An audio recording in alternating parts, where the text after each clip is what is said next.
हम महसूस कर रहल बानी शक की बिजली जहाँ भी गिरेला ना त रिश्ता में खाली दरार पैदा करेला। दीदी के साथ बहुत नाइंसाफी भइल बा और तोहरे साथ भी। लेकिन दीदी तो बहुत स्वाभिमानी है, यही से वो घर छोड़ देली। हम घर छोड़ देले रहती, लेकिन माई बाबूजी के ना छोड़ सकेली। कैसे की गलती भैया के बा। डोंट वरी, दुनिया में कोई भी तोरा पे कितना भी इल्जाम लगा ले, तू हमरा खातिर हमेशा मिस्टर परफेक्ट ही रहबा। जिंदगी के हर मोड़ पर, हर कदम पर हम तोहरे साथ बानी। तू हमारी हिम्मत हो।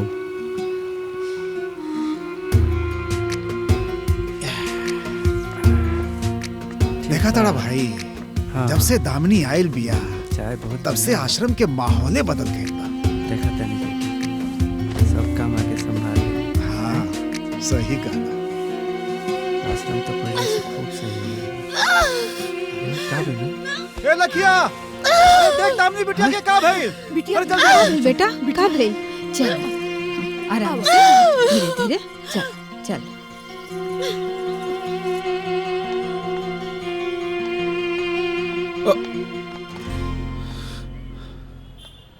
ठीक है, अगर तू हमरा से बात नहीं करल चाहत तो कोनो बात ना।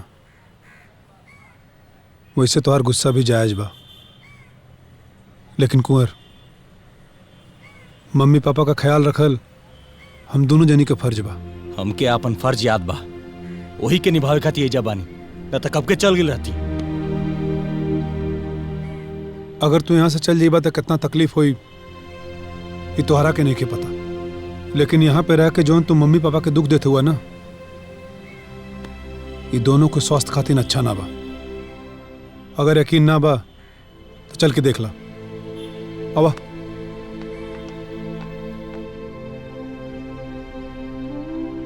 देखी ना जी, वो बच्चा कितना क्यूट बा। हमार पोता ना एकरो ले ज्यादा सुंदर होई और एकरो ले स्मार्ट हुई।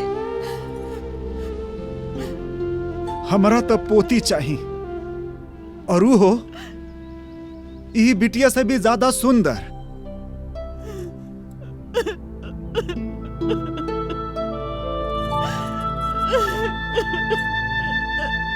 हमनी के सपना कबो पूरा ना होई का जी।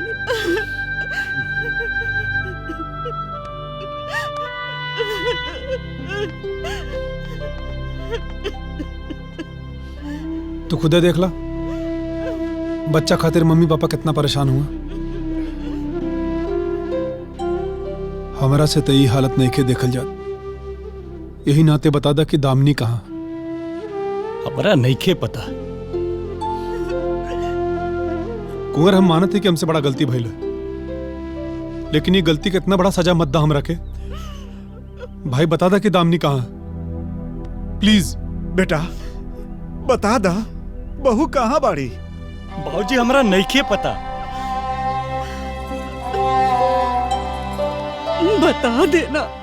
बता देना बहू कहाँ बिया।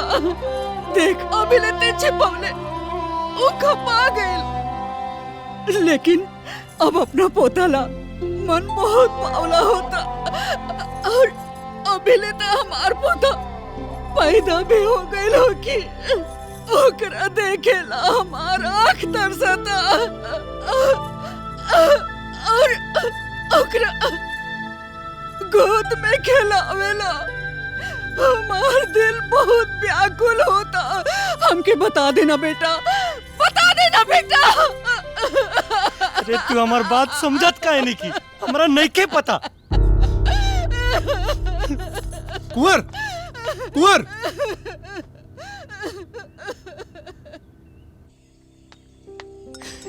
ये लोग के लागत है कि हमरा पता बा कि भाभी कहाँ बाड़ी। अब ये लोग के कैसे समझाई कि हमरो कुछ नहीं के पता।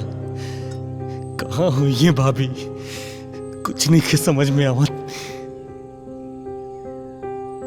कुंवर जी, हम अपन हर जन्मदिन यही जा मनावेनी। नमस्ते। नमस्ते।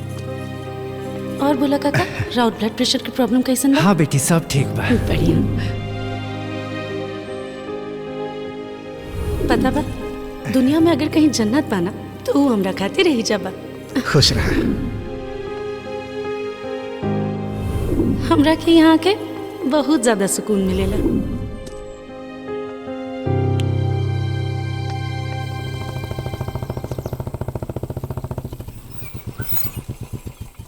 राम जी काका कैसन बानी? हम तो ठीक बानी बाबुआ, लेकिन हम पहचान ना तोहरा। दामिनी जी हमार भाभी है। आप कुंवर बाबू बानी? जी। कहाँ बाड़ी भाभी? आई आई आई आई चलो आई। दामिनी, दामिनी बेटा, देखा तोहरा से मिले के लोग आइल बा। अरे कुंवर जी, ये हमार भतीजा। अरे तू लोग ऐजा खड़ा बड़ा, बाहर बहुत काम बा, आवा जल्दी आवा। हमचोर चाचा, कुंवर चाचा, हमार भतीजा। कुंवर जी रुआ कैसन बानी? हम रुआ से बात नहीं करत भाभी। रुआ हमरा के पराया कर देनी। हम रुआ के दर बदर भटक भटक खोजत रहनी। रुआ इतना नजदीक रहला के बाद भी एको बार हमरा से मिले की कोशिश ना कईनी। भाभी का अपन बच्चा भइला के बाद ए बच्चा से प्यार कम हो गई?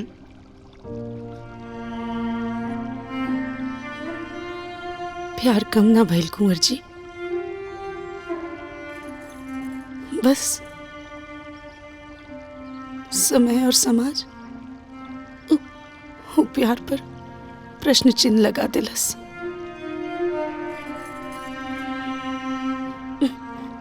खैर छोड़ी सब। पता बा रउआ लोग बहुत अच्छा दिन पर आयल बानी। आज आश्रम के काका काकी लोग बाबू खातिर सोहर के प्रोग्राम रखले बाड़न। हमरा बाबू खातिर सोहर के प्रोग्राम? कविता पकड़ा था आज मेरे बाबू आई। भाभी आज रुआ ना भी कहब ना तो हम माने वाला नहीं की। हम जाता नहीं घर वालन के फोन करे। भाभी मम्मी पापा बाबू के देखे खातिर एकदम व्याकुल बाड़े। प्लीज भाभी।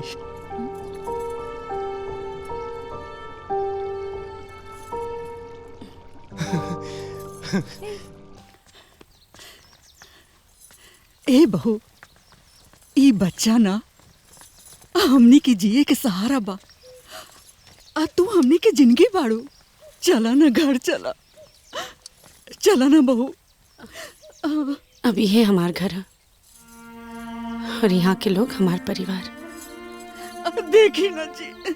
बेटी हम तोरा से हाथ जोड़ा तानी, राजन के माफ करता। माफ करे वाला हम के हैं? बाकी रउआ लोग से हमारे एक के बिनती बा, हमरा के बस अपना हाल पर छोड़ दी। दामिनी, बच्चा के तू हमरा से अलग ना कर सकेलू। शायद तू भुला तू कि बच्चा हमेशा अपने बाप के नाम से पहचानल जाला। लेकिन हमार बेटा अपना माई के नाम से जानल जाए। तो इतिहास ना बदल सकेलू दामिनी, तो के खुद के बदले के होई। जितना अधिकार बच्चा पे तोहार है उतना अधिकार हम रहू है। अधिकार? कौना अधिकार के बात करता नहीं रहुआ? हमरा बच्चा पर अधिकार जतावे के हक रहुआ वही दिन खो देनी जब डॉक्टर रहुआ के कहलस कि डीएनए टेस्ट करवला से कोख में पल रहल बच्चा के जान भी जा सकेला। लेकिन रउआ फिर भी अपना संतुष्टि खातिर जबरदस्ती डीएनए टेस्ट करवनी। अरे एगो बाप अपना बच्चा खातिर अपना जान के बाजी लगा देवेला, लेकिन रउआ अपन शक दूर करे खातिर हमरे बच्चा के जान के परवाह भी ना कईनी। लेकिन बच्चा तो सही सलामत है ना? अगर कोनो अनहोनी हो भी गई रहित ना तो भी रउआ के कोनो पछतावा न रहित। लेकिन हम अपना आप के कबो माफ न कर पाई थी। जीते जी मर जाती। आप जैसा लोग खातिर ना बच्चा खाली एगो मर्दानगी के निशानी होला, लेकिन एगो माँ खातिर होकर बच्चा होकर पूरा दुनिया होले।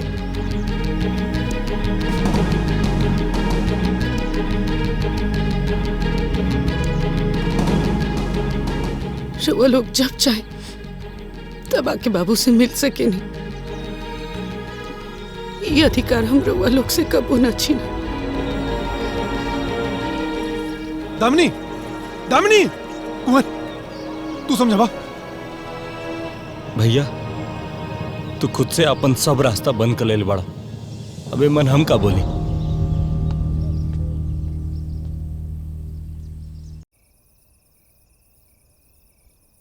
देखी साले साहब, एगो बात कहें बुरा मत माने।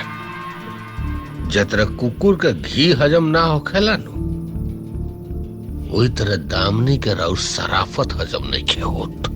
ईगो आ गइल बा ओकरा अंदर। ओकरा ईगो के ऐसी के तैसी एक दिन हमरे पैर पे गिर के वो माफी मांगी। बस एक बार बच्चा हमरे हाथ लग जाए। देखी साले साहब, कंफ्यूजियाई मत। रवा खातिर मोस्ट वांटेड का बा, बेबी या बच्चा? बच्चा। बस तो समझ ली हो गई काम। बस 8-10 लाख खर्चा कर दी, फिर बच्चा राव। Cheers.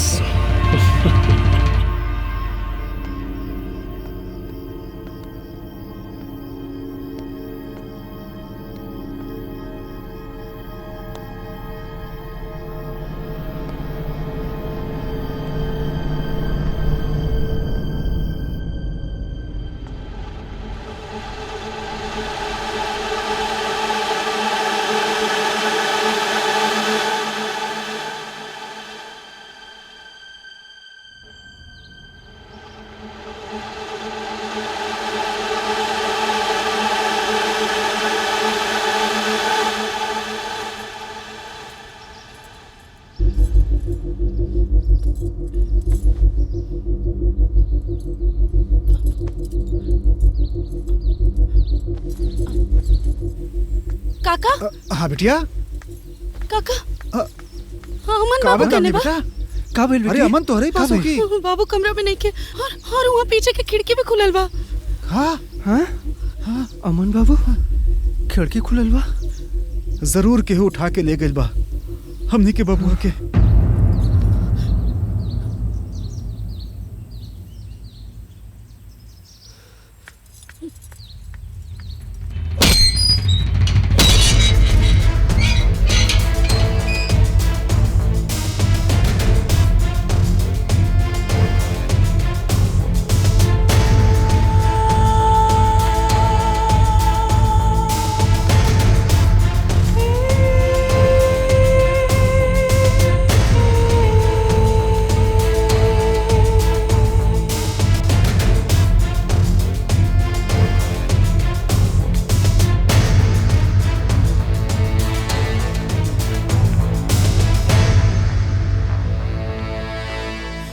राजन,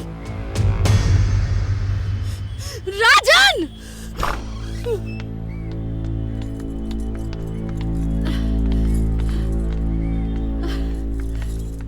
अरे बहू, तू आ गेलू।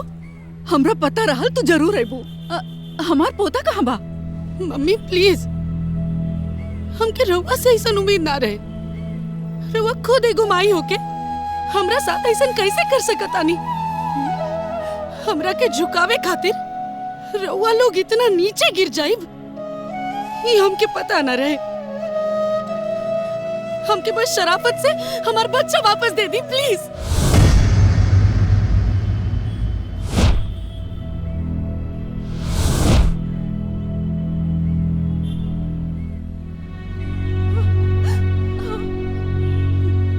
बहू, ई कैसन इल्जाम लगावत आड़ू?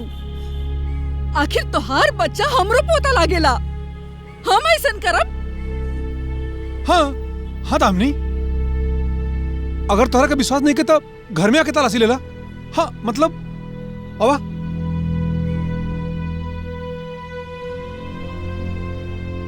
जीवन में दोबारा ये घर के चौखट हम लांगे के नहीं खिंचाहत,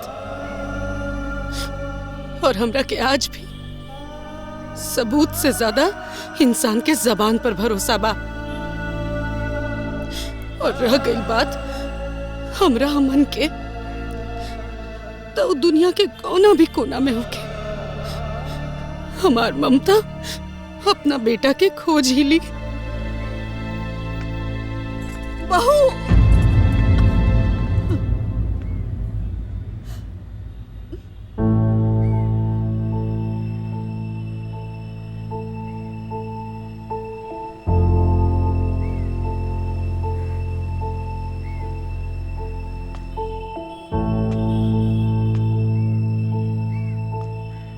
लागत है भैया तू दूसरा गलती भी कर देला, अपना बच्चा के खुद से किडनैप करवा के। अगर ये तू कैले होक बना तो अब की तो के भगवान भी माफ ना करिए। ये क्या बकवास करता हुआ है?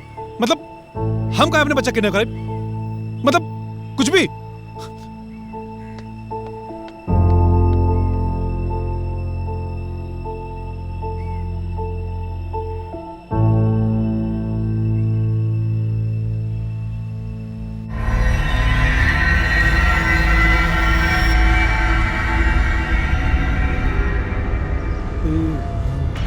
मकई खई बा।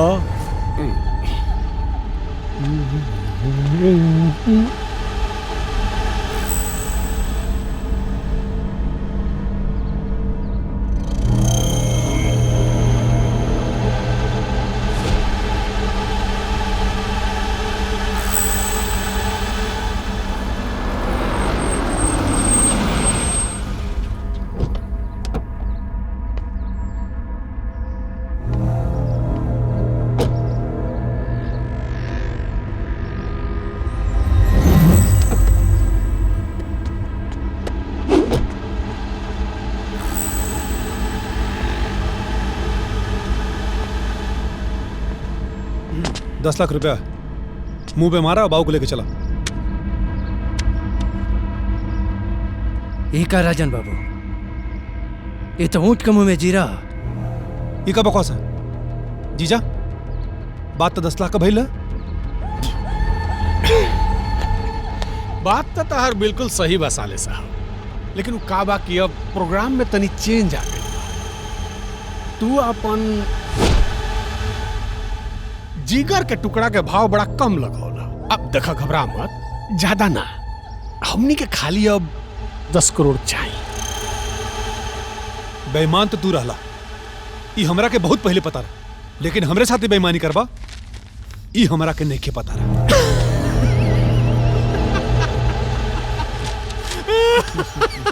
चुटकुला सुनाओ तारा का? अरे जॉन बाप अपन जिगर के टुकड़ा के खुदे किडनैप करवावता, ओकरा मुंह से ईमानदारी आई बेईमानी के बोल शोभा नहीं खेते। चुप! तोनी अपन बकवास बंद कर सन, चुपचाप पैसा के इंतजाम करा। नहीं दिखा ना तो तेरा बेटा के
करत का बड़े?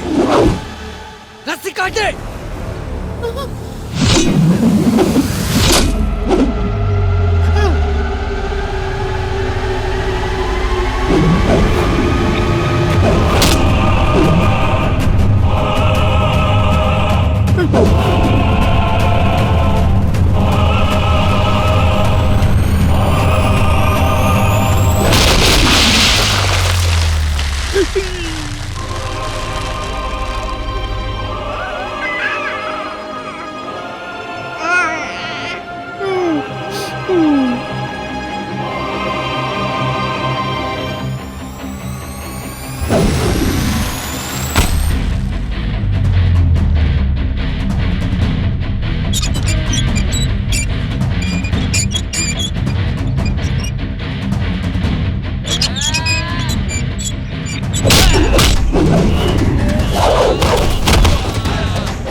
भाभी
हमरे के माफ कर दो।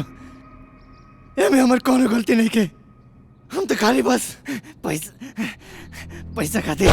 शुक्र मनाओ कि हमार भतीजा सही सलामत बा। अगर ओके को खरोच भी आयल रही तो जान से मार देती।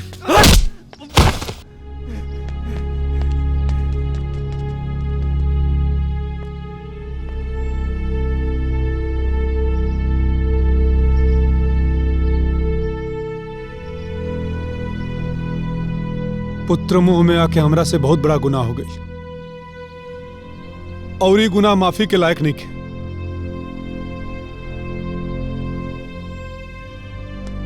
लेकिन हो सका तो हमरा के माफ कर दिया। डीएनए टेस्ट के समय रउआ हालात के दुहाई देनी और ए टाइम रउआ पुत्र मोह के दुहाई देता नहीं।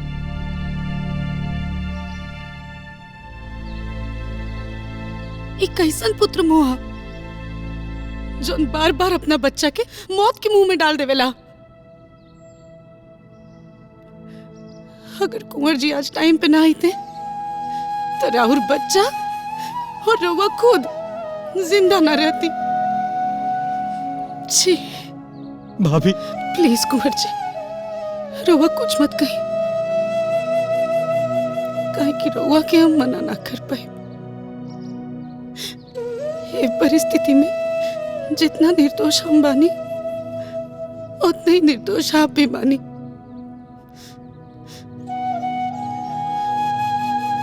देखिए, जहां मतभेद होला ना वहां कैसे भी साथे गुजर बसर हो सकेला, लेकिन एक बार जहां मन भेद हो जाला ना तो दो लोग के अलग रहला में ही भलाइया। काहे कि अगर शक के बीज एक बार मन में पड़ गई तो कितनो कटाई करत रही वो वापस पनप ही जाला। लेकिन भाभी परिवार तो परिवार होला ना, वैसे भी कहल जाला कि सुबह के भूला अगर शाम के घर। जायद अब पश्चाताप ही हमार प्राश्चित है।